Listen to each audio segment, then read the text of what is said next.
morreu quando eu tinha apenas 9 anos de idade. Hoje eu tenho 26 anos e ainda sinto muita falta dela.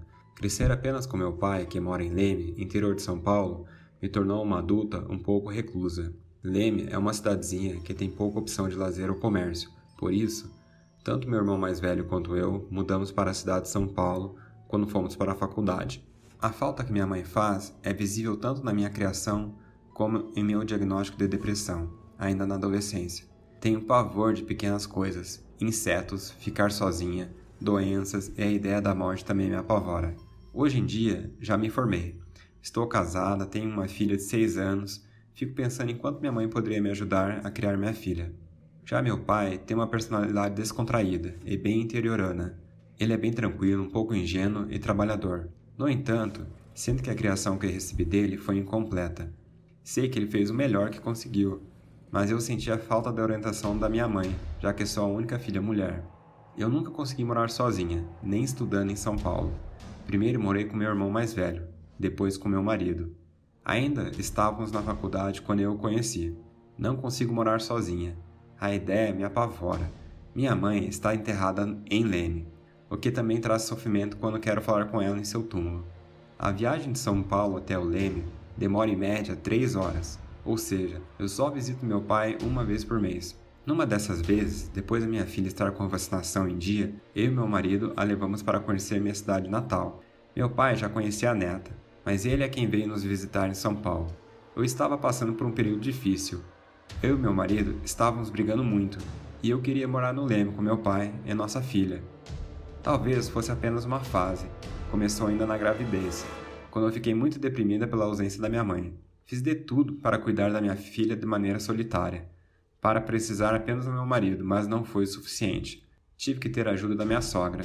Minha sogra é uma pessoa boa e sempre me tratou com carinho. Porém, eu sentia que aquele espaço e aquela ajuda deviam vir da minha mãe.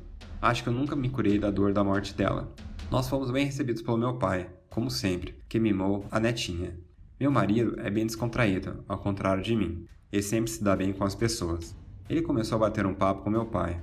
Eu avisei que ia visitar minha mãe. Meu marido perguntou se eu queria carona. Respondi que não. Aquele era o momento de eu chorar meu luto de anos e pedir por conselhos. Não sei se minha mãe ouvia, mas me confortava. Eu estava no cemitério, em frente ao túmulo da minha mãe, desabafando. Cheguei a ajoelhar por um momento. Meu pai sempre levava flores para ela. Eu achava uma besteira. Achava que ela não precisava de flores. Eu estava sozinha, ou pelo menos foi o que achei no começo. Depois, eu vi uma moça da minha idade, vestida de maneira meio brega, acenando para mim no fim da fila de inúmeros túmulos. Eu não a reconheci, mas talvez fosse alguma colega de Leme que eu não lembrava mais. Acenei de volta por educação. Ela veio em minha direção, sua roupa me lembrando muito aqueles filmes antigos, e eu fiquei de pé e limpei o rosto. Não gosto que me vejam chorar. Não compartilho a dor da perda da minha mãe com ninguém. Olá, ela disse. Você está visitando alguém? Ela me perguntou. Fiquei sem reação por um momento. O cemitério não era um lugar para me socializar. Eu estava em um momento íntimo, me senti invadida. Por acaso eu te conheço? Perguntei de forma seca, porque não estava me sentindo bem com a presença da garota estranha ali. A garota respondeu. Minha mãe foi buscar flores para mim.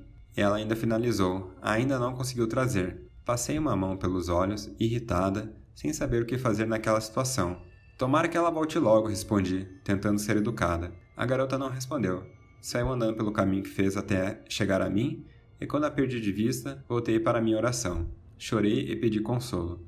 Num momento de coragem, cheguei a perguntar se minha mãe estava ouvindo. Ela não respondeu. Meu celular tocou. Meu marido me avisou que nossa filha estava chorando e perguntou se eu queria carona para voltar. Eu respondi que queria. Naquele momento, senti ternura pelo meu marido. Ele se preocupava comigo. Ele se dava bem com a minha família, a família dele estava bem comigo. Eu precisava me livrar da minha dor, só não sabia como fazer isso. Me sinto reconfortada com aquela inundação de pensamentos de ternura. Fui em direção ao portão do cemitério. Eu fiquei vendo as fotos e as datas de nascimento e as mortes das pessoas. Até que um túmulo com vaso de flores secas, todo mal cuidado, me chamou a atenção. A foto era da garota que tinha conversado comigo. Tive uma crise de pânico. Todo meu corpo parou de responder e senti que faltava ar.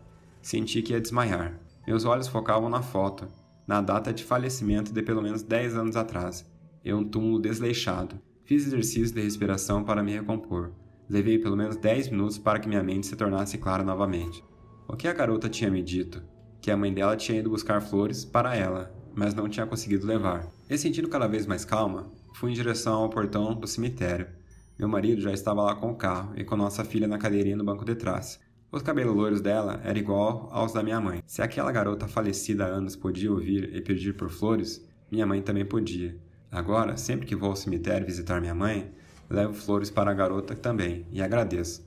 Foi uma experiência aterrorizante, mas entendi o que a garota veio me responder. Minha mãe estava me ouvindo.